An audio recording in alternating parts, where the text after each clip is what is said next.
A Stanford-trained business writer published a book in 2014 with one of the most disciplined titles in the genre, Essentialism, the disciplined pursuit of less but better.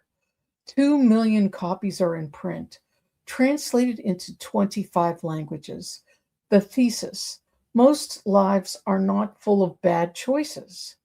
They're full of too many good ones.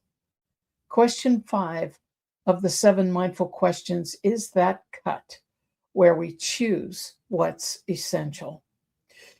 Welcome back. I'm Dr. Lisa, and this is Science Back, Soul Supported, Day 5 of the free challenge 7 in 7.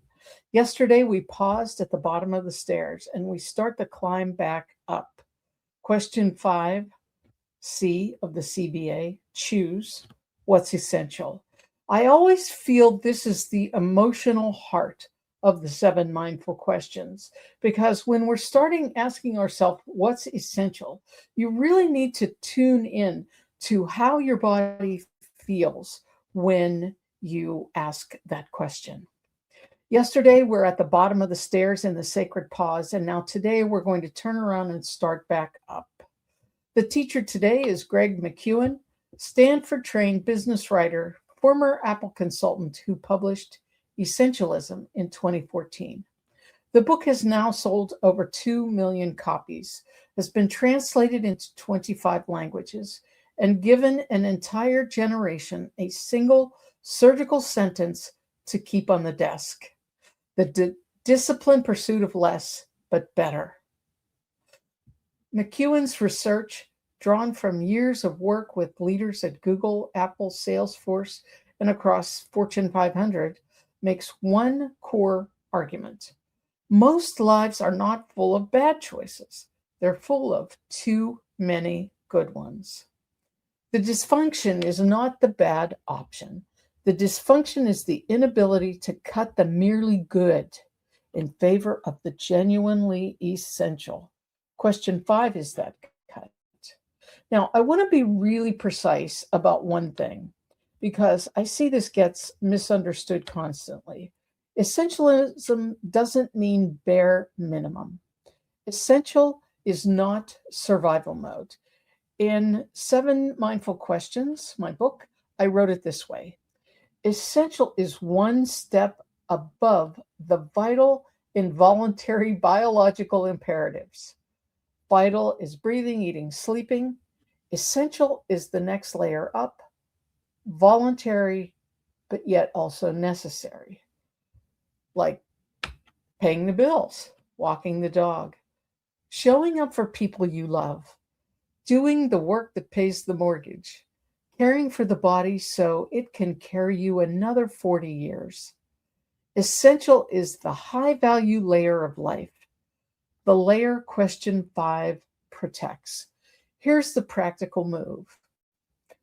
Once you've walked, aware, because, care, and paused, you'll find yourself looking at multiple competing high-value tasks. Not one obvious choice, many. In my book, I list 5 real ones from my own life. Writing a lecture that needed sustained focus. Preparing for a high-stakes client meeting that has future implications. Helping the kids with schoolwork during their online school window. Taking an elderly family member to the doctor and taking the car to the shop because that funny noise, it's got to be something wrong. Every one of those is a high value.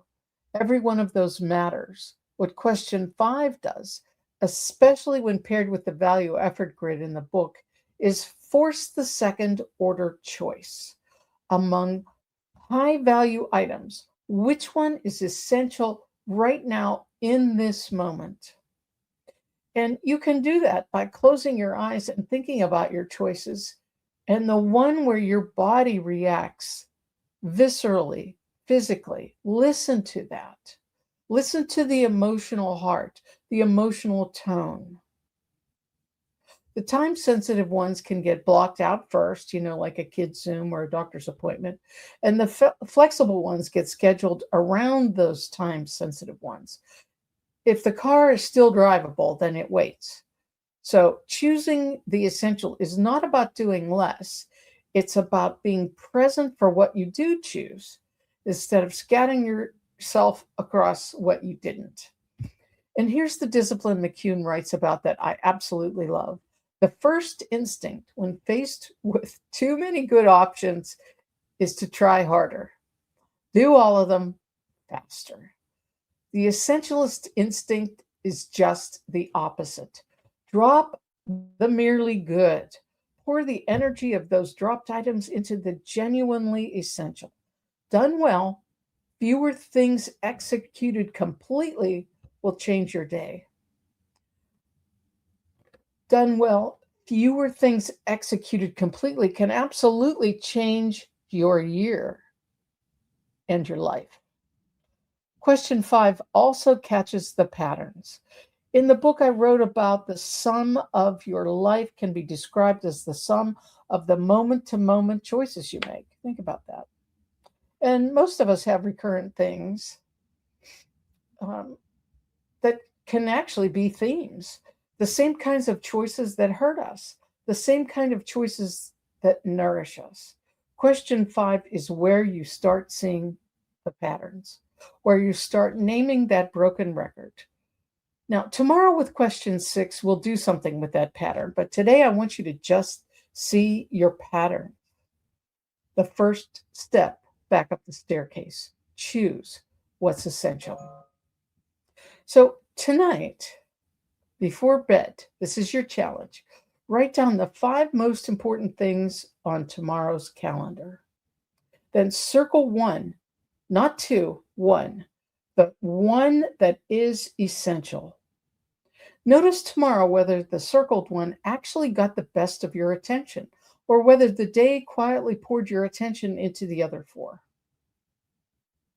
The Power of 7 workshop is where we walk all 7 questions in detail. 4 Wednesdays starting June 10th, 5 days from today. The countdown is in one hand.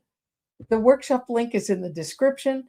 If today's video sharpened anything or it got you thinking differently, hit the like and comment. I read every single one. Subscribe, share with somebody whose calendar is full of good things and short of essential ones. Like, subscribe, share, hit that bell thing, and I'll see you tomorrow for question 6.